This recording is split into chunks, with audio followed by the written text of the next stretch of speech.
அருமையாக வேத வாசிப்பையும் ஒரு அருமையான ஜெபத்தையும் செய்ததுக்காக உமக்கு நன்றி. அருமையான பாட்டுக்காக தேவனை துதிக்கிறேன்.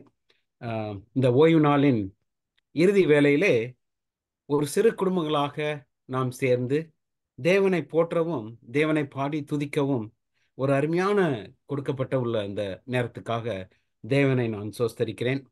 விசேஷ விதமாக நான் இப்பொழுது தானியனனுக்காக நான் நன்றி சொல்லிக் கொள்கிறேன்.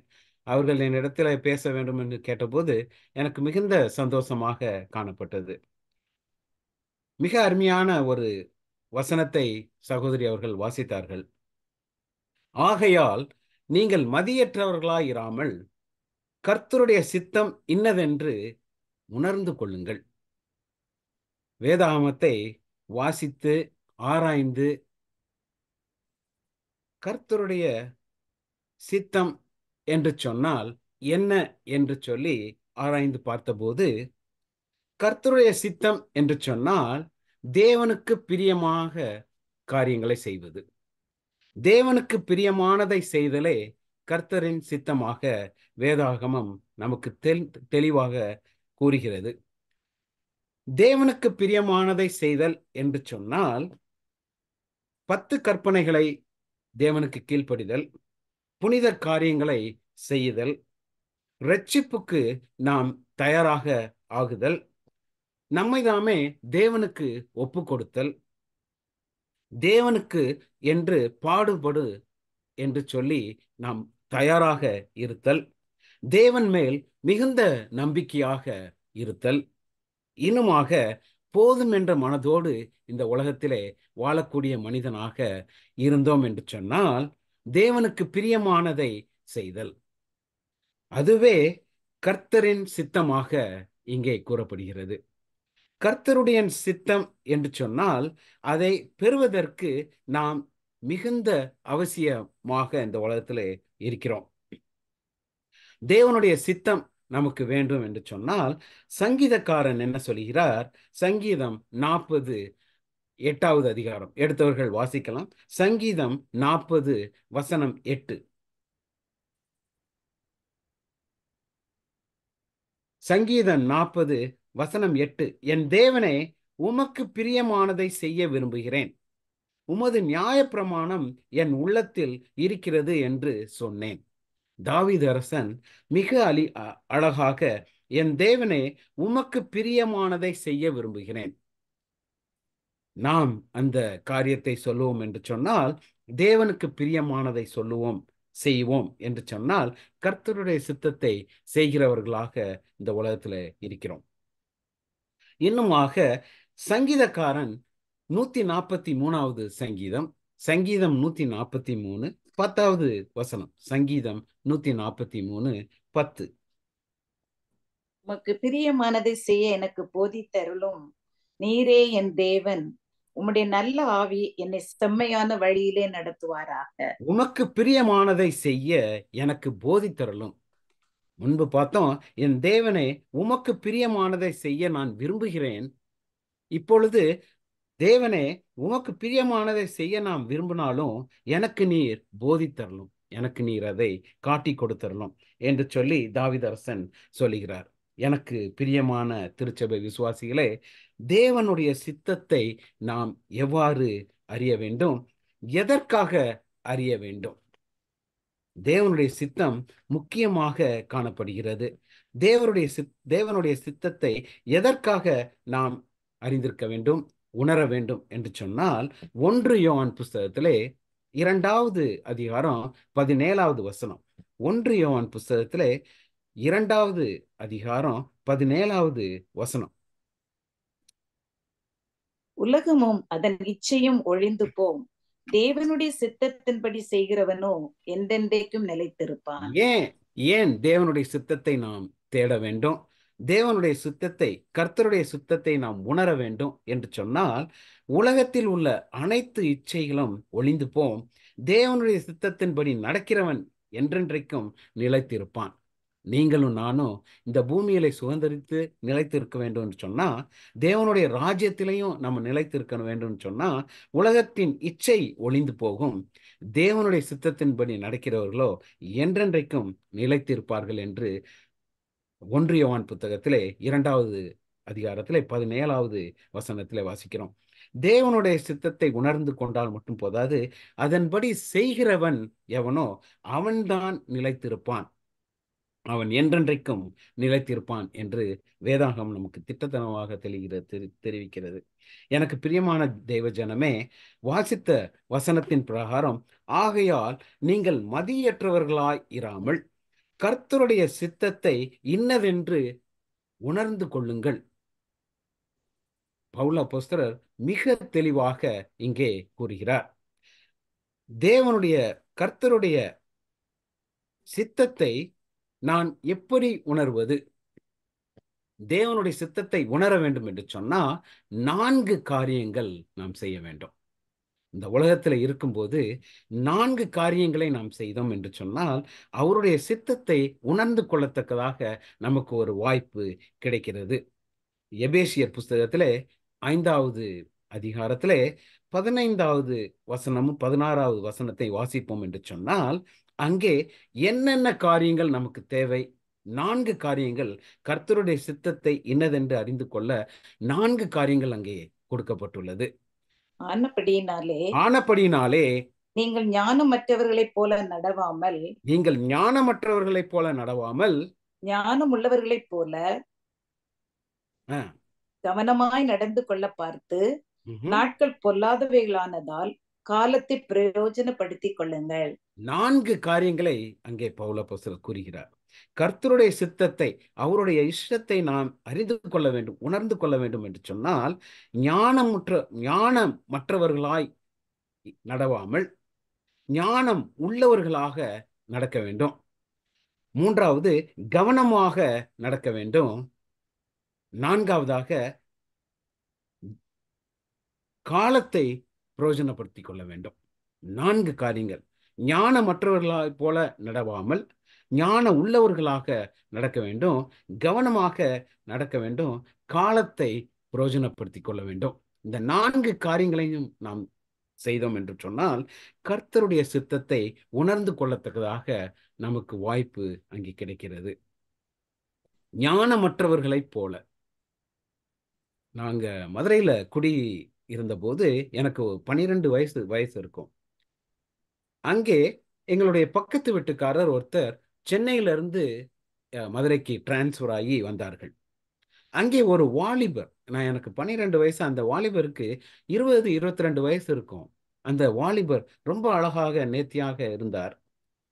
அவரானா தினந்தோறும் 7:30 மணி 8 மணி ஆயிடுச்சு என்று சொன்னால் வானத்தையே பார்த்து கொண்டிருப்பார். எனக்கு மிகுந்த ஆச்சரியமாக காணப்பட்டது.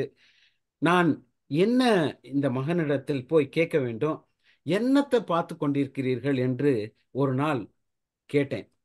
அவர் பக்கத்தில் போய், அண்ணன், நீங்கள் எதை பார்த்து கொண்டிருக்கிறீர்கள் என்று கேட்டபோது அவர் சொன்ன வார்த்தை, சென்னையில் நாங்கள் இருந்தோம், அங்கேயும் இதே நிலவு தான் இருந்தது, இங்க மதுரைக்கு வந்த பிறகும் அதே நிலவு தான் இங்க இருக்கிறது என்று சொல்லி கூறினார்.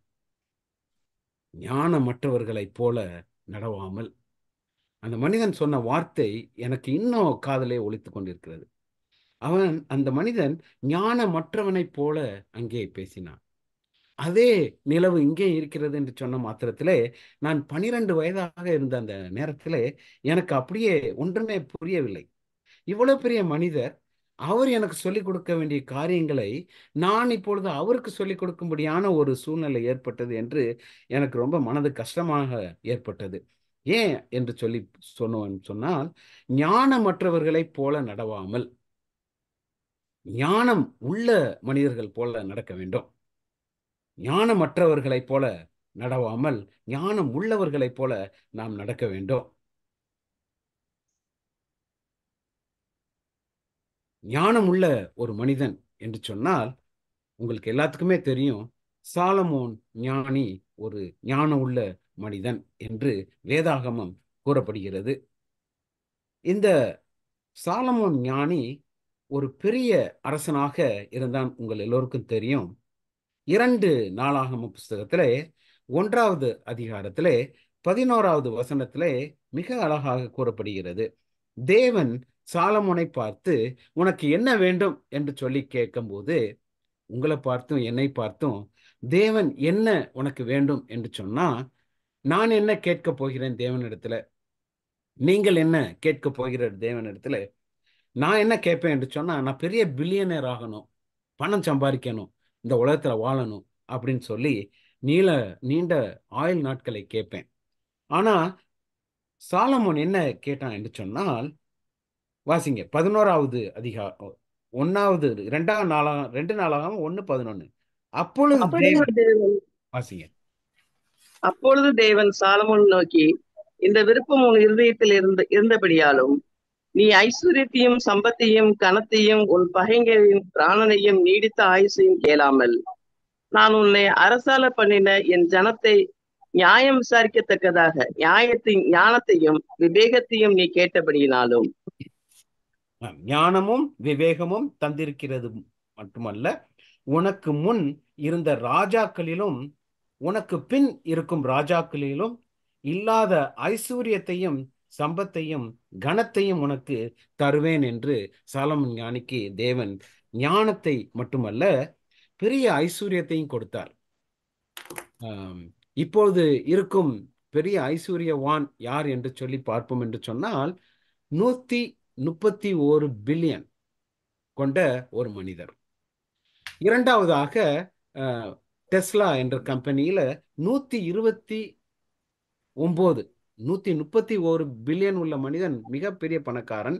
இரண்டாவதாக இருக்கும் மனிதன் 129 பில்லியன் கொண்ட டெஸ்லா ஓனர் முஸ்கோ என்ற மனிதர்.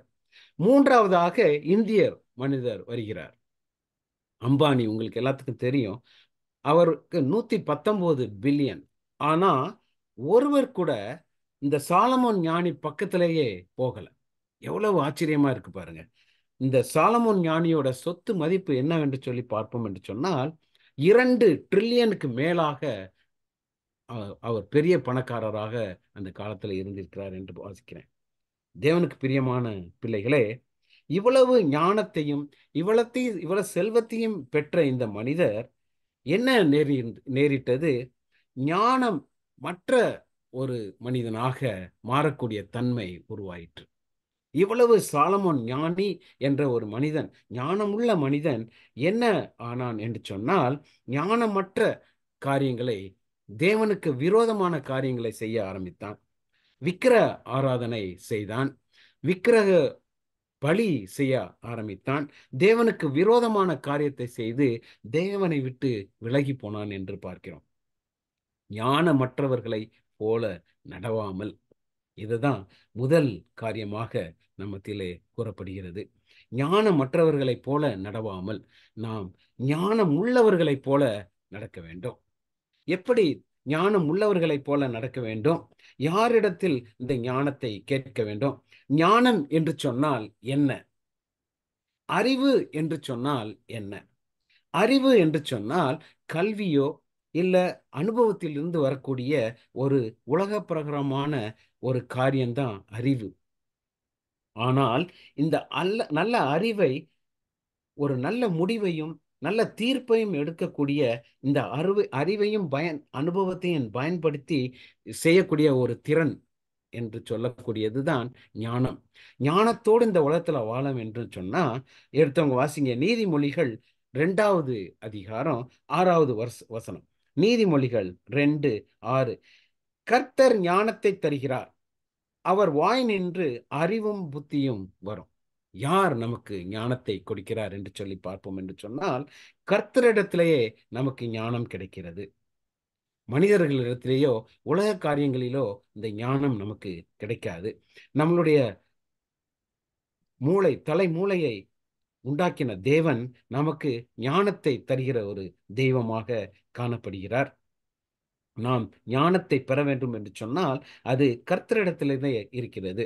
நீதிமொழிகள் 16:16 எடுத்தவங்க வாசிங்க. நீதிமொழிகள் 16வது அதிகாரம் 16வது வசனம். பொன்னை சம்பாதிப்பதிலும் ஞானத்தை சம்பாதிப்பது எவ்வளவு உத்தமம்? வெள்ளியை சம்பாதிப்பதிலும் புத்தியை சம்பாதிப்பது எவ்வளவு மேன்மை? தேவனுடைய பிள்ளைகளே, தேவனுடைய 10 கற்பனைகளை கை கொண்டு நடக்கும் நம்மளுடைய பிள்ளைகளே, பொன்னை சம்பாதிக்க பார்க்கிலும் ஞானத்தை சம்பாதிப்பது எவ்வளவு உத்தமம் என்று சொல்லி இங்கே நமக்கு கூறப்படுகிறது. ஞானத்தை சம்பாதிக்க வேண்டும் என்று சொன்னால் கர்த்தரிடத்துல தான் நாம் சம்பாதிக்க வேண்டும். கர்த்தரே ஞானத்தை தருகிறவராக காணப்படுகிறார். இன்னுமாக யாக்கோபு புஸ்தகத்திலே 3வது அதிகாரம் 13வது வசனம். யாக்கோபு 3:13. உங்களில் ஞானியும் விவேகியுமாய் இருக்கிறவன் எவனோ அவன் ஞானத்திற்குரிய சாந்தத்தோடே தன் கிரியைகளை நல்ல நடக்கையினாலே காண்பிக்க கடவன். பாருங்க, ஞானம் ஒரு மனிதனுக்கு வந்தது என்று சொன்னால் அவன் சாந்தத்தோடே காணப்படுகிறான். கர்த்தருடைய சித்தத்தை உணர வேண்டும் என்று சொன்னால் நாம் சாந்தத்தோடு இந்த உலகத்திலே வாழ வேண்டும். நல்ல நடக்கையோடு இந்த உலகத்திலே வாழ வேண்டும். ஞானமாக இந்த உலகத்திலே வாழ்ந்தோம் என்று சொன்னால் சாந்த குணம் நமக்கு அதுவே நம்மை தேடி வந்து விடுகிறது. ஒருவன் ஞானியாக இந்த உலகத்தில் இருந்தான் என்று சொன்னால் அவன் எவ்வளவு சாந்தம் உள்ளவனாக கருதப்படுகிறான் என்று வேதாகமும் நமக்கு கூறுகிறது. உலகிலே ஞானமும் விவேகமும் எவனோ அவன் ஞானத்திற்குரிய சாந்தத்தோடே வாழ்ந்து கொண்டிருக்கிறான் என்று வேதம் நமக்கு திட்டவட்டமாக தெரிவிக்கிறது. ஞானம் உள்ளவர்களாக இந்த உலகத்திலே வாழ்வோம் என்று சொன்னால் கர்த்தருடைய சித்தத்தை அறிந்தவர்களாக இந்த உலகத்திலே நாம் வாழ முடியும். இன்னுமாக நாம் யார்கிட்ட இருந்து இந்த ஞானத்தை பெறுவோம் என்று சொன்னால் நீதிமொழிகள் 13வது அதிகாரம் 1வது வசனம். நீதிமொழிகள் 13:1. ஞானமுள்ள மகன் தகப்பனுடைய போதகத்தை கேட்கிறான், பரிகாசக்காரனோ கடிந்து கொள்ளுதலுக்கு செவிகொடான். ஞானமுள்ள மகன் தகப்பனுடைய போதகத்தை கேட்கிறான். யார் நமக்கு தகப்பன்? உலக பிரகாரமான தகப்பன் இருந்தாலும் தேவன் நமக்கு பரம தகப்பனாக காணப்படுகிறார். ஞானத்தை மகன் தேடி போவான் என்று சொன்னால் அவன் தன் தகப்பனிடத்த போதகத்தையே அவன் கேட்கிறவனாக காணப்பட வேண்டும். நமக்கு தகப்பன் பரம தகப்பனாக இருக்கும் அந்த பரம தகப்பனிடத்திலிருந்தே ஞானம் நாம் பெறுகிறோம். இந்த ஞானத்தை நாம் பெறும்போது கர்த்தருடைய சித்தத்தை நாம் அறிகிறவர்களாக காணப்படுகிறோம். தேவனுடைய சித்தம் நமக்கு வேண்டும் என்று சொன்னால் ஞானம் மற்றவர்களாக நம்ம நடவடிக்கை இல்லாமல் ஞானம் உள்ளவர்களாக நம்மளுடைய நடவடிக்கை இருக்கும் என்று சொன்னால் கர்த்தருடைய சித்தத்தை உணரக்கூடிய தன்மை நமக்கு நேரிடுகிறது. இன்னுமாக அடுத்த காரியத்தை பார்ப்போம் என்று சொன்னால் தேவனுக்கு பிரியமான தெய்வ ஜனமே, யாக்கோபு புஸ்தகத்திலே 1வது அதிகாரம் 5வது வசனம். உங்களில் ஒருவன் ஞானத்தில் குறைவுள்ளவனாய் இருந்தால் யாவருக்கும் சம்பூரணமாய் கொடுக்கிறவரும் ஒருவரையும் கடிந்து கொள்ளாதவருமாகிய தேவனிடத்தில் கேட்க கடவன். நீங்க அவனுக்கு கொடுக்கப்படும். யாருக்கிட்ட நாம் தேவனுடைய நமக்கு தேவைப்பட்ட ஞானத்தை கேட்போம் என்று சொன்னால் ஞானத்தில் நான் குறைவாக இருந்தால் நான் தேவனிடத்தில் தான் அந்த ஞானத்தை பெற்றுக்கொள்ள முடியும். ஆகவே தேவனிடத்தில் நாம் ஞானத்தை கேட்போம் என்று சொன்னால் அவருடைய சித்தத்தை உணரக்கூடிய தன்மை நமக்கு வந்து விடுகிறது. எனக்கு பிரியமான தெய்வ ஜனமே, நாம் யாரிடத்தில் ஞானத்தை கேட்போம்? உலக காரியமாக உலகத்தாரோடு நாம் ஞானத்தை கேட்போமா, இல்ல நம்மை படைத்த தேவனிடத்துல ஞானத்தை கேட்போமா? ஞானத்தை கேட்கும்போது கண்டிப்பாக கர்த்தருடைய சித்தத்தை நாம் அறியக்கூடிய மனிதராக இந்த உலகத்திலே வாழ முடியும். மூன்றாவதாக, இந்த உலகத்திலே நாம் கவனமாக வாழ வேண்டும். ஞானத்தை பெற்றால் மட்டும் போதாது, ஞானம் இல்லாமல் வாழ்ந்தால் ஒரு பயனும் இல்லை. ஆனால் கவனமாக வாழ வேண்டும். இது 3வது காரியமாக கூறப்படுகிறது. கவனம் என்று சொன்னால் விழித்திருந்து இந்த உலகத்துல வாழ வேண்டும். அநேகர் திருச்சபையில கூட உட்கார்ந்து தூங்கிக்கிட்டே இருப்பாங்க. அநேக நேரங்கள்ல நம்ம பார்த்திருக்கோம், மிக அழகாக பாட்டுகளை பாடி நேர்த்தியாக பாடும்போதும் ஒருவர் பக்கத்துல இருந்து நல்ல குரட்ட விடும் ஒரு சூழ்நிலை நாம் பார்த்திருக்கிறோம். ஏன்னா அவங்க கவனம் இல்லாமல் கர்த்தருடைய சித்தத்தை உணரக்கூடிய தன்மை இல்லாமல் அங்கே இருந்து கொண்டிருக்கிறோம். 1 கொரிந்தியர் புத்தகத்திலே 16வது அதிகாரத்திலே 13வது வசனம். 1 கொரிந்தியர் 16:13. விழித்திருங்கள், விசுவாசத்திலே நிலைத்திருங்கள், புருஷராய் இருங்கள், திடன் கொள்ளுங்கள். திடன் கொள்ளுங்கள், விழித்திருங்கள், விசுவாசத்திலே நிலைத்திருங்கள். என்ன தூங்க வேண்டாம். உங்களுடைய ஆவிக்குரிய வாழ்க்கையில நீங்க கவனமாக இருக்க வேண்டும். ஆவிக்குரிய வாழ்க்கையிலே நீங்கள் தூங்கினால் அங்கே ஒரு பயனும் இல்லை. கர்த்தருடைய சித்தத்தை நாம் பெற்றுக்கொள்ள முடியாது. ஆகவே நீங்கள் விழித்திருங்கள், விசுவாசத்திலே நிலைத்திருங்கள் என்று அங்கே பவுலப்போஸ்தலர் நமக்கு கூறுகிறார். எனக்கு பிரியமான தெய்வ ஜனமே, நாம் விழித்திருக்க வேண்டும், விசுவாசத்திலே நிலைத்திருக்க வேண்டும் என்று சொல்லி கர்த்தர் நம்மை விருப்பப்படுகிறார். கர்த்தருடைய விருப்பம் என்று சொன்னால் அவர் நம்மை விழித்திருக்க சொல்லுகிறார். எனக்கு பிரியமான தேவ ஜனமே, கர்த்தருடைய சித்தத்தை நான் உணர்ந்து கொள்ள வேண்டும் என்று சொன்னால் நான் விழித்து இருக்க வேண்டும், விசுவாசத்திலே நிலைத்து இருக்க வேண்டும். இன்னுமாக கொலோசியர் புத்தகத்திலே 4வது அதிகாரம் 2வது வசனம். இடைவிடாமல் ஜெபம் பண்ணுங்கள், சோஸ்தரத்துடனே ஜெபத்தில் விழித்திருங்கள். பாருங்க, தேவன் என்ன நம்மளுக்கு சொல்லுகிறார்? இடைவிடாமல் ஜெபம் பண்ணுங்கள், சோஸ்தரத்துடனே ஜெபத்துடனே விழித்திருங்கள். நாம் எத்தனை பேர் தேவனுடைய சித்தத்தை விழித்திருந்து நாம் எதிர்பார்த்து கொண்டிருக்கிறோம்? அநேக நேரங்களிலே இது எனக்குரிய ஒரு பாடமாக நான் கருதுகிறேன். எனக்கு இது ஒரு பெரிய பாடமாக நான் நினைக்கிறேன். நான் நினைப்பதுண்டு எனக்கு எல்லாமே தெரியும், ஞானம் உள்ளவன் என்று. ஆனால் நான் ஞானமற்றவனாக இந்த உலகத்தில் இருக்கிறேன். கவனம் இல்லாமல் நான் இந்த உலகத்திலே வாழ்ந்து கொண்டிருக்கிறேன். விழித்து இருக்காமல் தூங்கி கொண்டு நான் என்னுடைய ஜீவியத்தை செய்கிறேன். நாம் எப்படி இடைவிடாமல் நான் ஜெபிக்க போகிறேன் என்று அநேக நேரங்களிலே நான் என்னைத்தானே கேட்டதுண்டு. ஆனால் இந்த உலகத்திலே நாம் கவனமாக இருக்க வேண்டும். எதற்காக கவனமாக இருக்க வேண்டும்? எதற்காக நான் விழித்திருக்க வேண்டும் என்று சொன்னால் 1 பேதுரு 5வது அதிகாரம் 8வது வசனம். 1 பேதுரு 5வது அதிகாரம் 8வது வசனம். தெளிந்த புத்தி உள்ளவர்களாய் இருங்கள், தெளிந்த புத்தி உள்ளவர்களாய் இருங்கள், விழித்திருங்கள், விழித்திருங்கள், ஏனெனில் உங்கள் எதிராளியாகிய பிசாசானவன் உங்கள் எதிராளியான பிசாசானவன் கர்ச்சிக்கிற சிங்கம் போல் எவனை விழுங்கலாமோ என்று வகை தேடி சுற்றி திரிகிறான். சாத்தான் என்ன செஞ்சு கொண்டிருக்கான்? இதை தேடி கொண்டிருக்கான். எந்த மனுஷன்டா விழித்து இருக்காம தூங்குறான், அவனை போய் நாம பிடிப்போம்.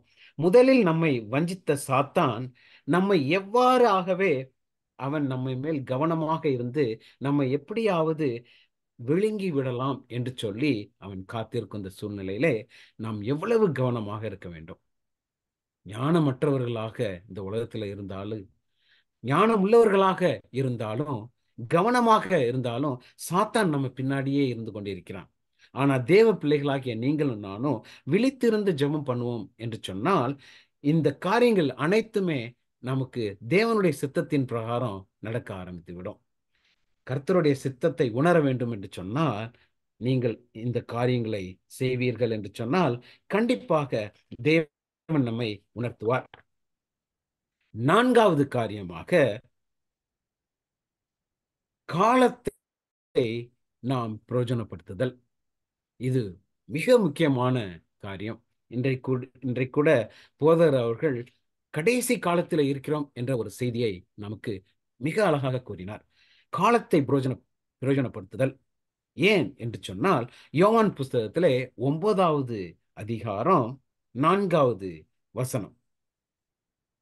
பகற்காலமாய் இருக்கும் மட்டும் நான் என்னை அனுப்பினவருடைய கிரியைகளை செய்ய வேண்டும், ஒருவனும் கிரியை செய்யக்கூடாத ராக்காலம் வருகிறது. ராக்காலம் நமக்கு வந்து கொண்டிருக்கிறது. நமக்கு கஷ்டமான ஒரு காலம் மிக சீக்கிரமாக வந்து கொண்டிருக்கிறது. ஆகவே நாம் காலத்தை பிரயோஜனப்படுத்துவர்களாக இந்த உலகத்தில் இருக்க வேண்டும். காலத்தை நாம் பயன்படுத்தும் ஒரு மக்களாக இருக்க வேண்டும். எத்தனை பேர் செல்போன் முன்னாடியும் ஐபேட் முன்னாடியும் டிவி முன்னாடியும் நாம் நேரத்தை வீணாக்க கொண்டிருக்கோம். நானே அந்த காரியத்தை செய்து கொண்டிருக்கிறேன். எனக்கு பிரியமான பிள்ளைகளே, எனக்கு பிரியமான 10 கற்பனைகளை கை கொள்ளும் பிள்ளைகளே, பகற்காலம் மட்டும் நான் என்னை அனுப்பியவருடைய கிரியை செய்ய வேண்டும். ஒருவனும் கிரியை செய்யக்கூடாத ராக்காலம் நமக்கு வரப்போகிறது. இந்த கஷ்டமான காலம் நமக்கு வரும்போது நாம் யாரை தேட வேண்டும்? தேவனை நாம் தேடும் பிள்ளைகளாக இருந்தோம் என்று சொன்னால், அவருக்கு பிரியமான காரியத்தை நாம் செய்வோம் என்று சொன்னால், கண்டிப்பாக அவரை மகிமைப்படுத்தும் அளவுக்கு கர்த்தருடைய சித்தத்தை நாம் இன்னதென்று உணர்ந்து கொள்ள ஒரு நல்ல ஒரு காரியம் அங்கே இருக்கிறது. இந்த கடைசியாக சங்கீதம் 31வது அதிகாரம் 15வது வசனத்தை வாசிப்போம். சங்கீதம் 31:15. என் காலங்கள் உமது கரத்திலே இருக்கிறது. யார் கரத்துல இருக்கிறது என்னுடைய காலம்? எனக்கு அடுத்த செகண்ட் நான் என்ன செய்வேன், அடுத்த நிமிஷம் எனக்கு நான் உயிரோடு இருப்பேனா என்று தெரியாது. என் காலங்கள் உமது கரத்தில் இருக்கிறது. என்னுடைய ஒவ்வொரு நாட்களும் உமது கரத்தில் இருக்கிறது. என் சத்துருக்களின் கைக்கும் என்னை துன்பப்படுத்துகிறவர்கள் கைக்கும் என்னை தப்புவியும். மிக அழகாக தாவீதரசன் என் காலங்கள் உமது கரத்தில் இருக்கிறது என்று நமக்கு உணர்வு கூட்டுகிறார். நமக்கு ஒரு ஒரு புத்தியை நமக்கு இங்கே காண்பிக்கிறார். காலத்தை நாம் பிரயோஜனப்படுத்த வேண்டும். இந்த அருமையான ஒரு காரியங்கள், இந்த 4 காரியங்களும் ஞானமற்றவர்களைப் போலவும் ஞானம் உள்ளவர்களைப் போலவும் கவனமாகவும் காலத்தை பயன்படுத்தும் இந்த காரியம் ஒரு அருமையான உவமையில தேவன் நமக்கு கூறப்பட்டிருக்கிறது. மத்தேயு எழுதின சுவிசேஷம் 25வது அதிகாரம், மத்தேயு 25 அதிகாரம் 1 வசனம். அப்பொழுது பரலோக ராஜ்யம் தங்கள் தீவெட்டிகளை பிடித்துக் கொண்டு மணவாளனுக்கு எதிர்கொண்டு போக புறப்பட்ட 10 கன்னிகைகளுக்கு ஒப்பாயிருக்கும். பாருங்க, இந்த 10 கன்னிகளையும் இங்க ஒப்பிட்டு இந்த 4 காரியங்களும் அங்கே புகத்தப்பட்டு இருக்கிறது. இந்த 10ல 5 பேர் புத்தி உள்ளவர்களாக காணப்பட்டார்கள். மீதி ஒரு 5 பேர் புத்தி இல்லாத கன்னிகளாக காணப்பட்டார்கள். அந்த புத்தி உள்ள கன்னிகள் அவர்கள் தீவட்டியை எடுத்துக்கொண்டு போனது மட்டுமல்லாமல் அவர்கள் கவனமாக தயாராக அவர்கள் எண்ணெயையும் கொண்டு போனார்கள். ஆனால் இந்த 5 புத்தி இல்லாத அந்த பெண்மணிகள் தீவட்டியையும் கவனக்குறைவாக எண்ணெயையும் அங்கே கொண்டு போகாமல் அங்கே நின்றதை நாம் இங்கே வாசிக்கிறோம். எனக்கு அருமையான பிள்ளைகளே, இந்த காரியத்தை நாம் அநேக முறைகளிலே நாம் படித்திருக்கிறோம். தேவனுக்கு தயாராக இல்லாத இந்த 5 பெண்மணிகளும் காலத்தை பயன்படுத்தாமல் அங்கே போனதை பார்க்கிறோம். இந்த 4 காரியங்களும் இங்க மிக அருமையாக இங்கே தேவன் நமக்கு உவமையாக கொடுத்திருக்கிறார். ஞானம் மற்றவர்களாக இல்லாமல் இந்த 5 கன்னிகள் ஞானம் இல்லாத கன்னிகளாக இராமல் ஞானம் உள்ள இந்த 5 பெண்மணிகளை போல நாம் வாழத்தக்கதாகவும் அவர்களிடத்தில் இருந்த கவனமான காரியத்தை கவனமாய் இந்த உலகத்தில் வாழக்கூடிய தன்மையை நாம் எடுத்துக்கொள்ளத்தக்கதாகவும், அது மட்டுமல்ல காலத்தை பயன்படுத்தும் ஒரு சகோதரிகளாக இங்கே காணப்பட்டார்கள். ஏன்னா அவர் வரும் நாளோ மிக விரைவாக காணப்படுகிறது. நம் காலம் கொஞ்ச காலம்தான் இந்த உலகத்தில் வாழப்போகிறோம். தெளிந்த புத்தி உள்ளவர்கள் விழித்திருந்து ஜெபம் பண்ண வேண்டும். என் காலங்கள் உமது கரத்திலே இருக்கிறது தேவனே. நான் எவ்வளவு நாள் இந்த உலகத்திலே வாழப்போகிறேன்? நான் வாழும் மட்டும் கர்த்தருடைய சித்தத்தை உணர்ந்தவனாக, கர்த்தனுடைய சித்தத்தை நடக்கிறவனாக நீர் என்னை மாற்றியலும் தேவனே. நீர் சீக்கிரமாக வரப்போகிறீர். நாங்களும் எங்களால் ஆதாயப்படுத்தப்பட்ட ஒவ்வொரு மக்களும் அந்த பரமகானானிலே வந்து சேரத்தக்கதாக தேவன் தாமே நம்மை ஒவ்வொருவரையும் ஆசீர்வதிப்பாராக. ஆமேன். ஆமேன். ஆமேன். Mister Kennedy.